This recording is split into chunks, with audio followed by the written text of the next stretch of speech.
Hello and welcome everyone to a new video on your channel, Mr. Tech Tips. Before watching the video, don't forget to subscribe to our channel and don't forget also to like this video.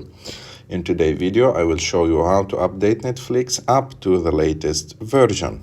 So to do this, you have just to go to the App Store, and after that, go and click on your picture. And after that, go and click on Apps. So this is the first option.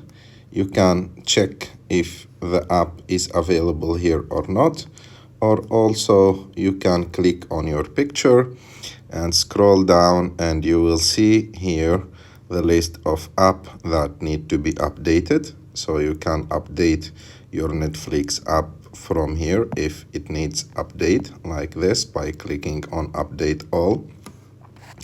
Or there is another solution, is to go directly and look for Netflix app, search for it, and after that you will see the app here, and if there is an update for the app, it will show you the update instead of open.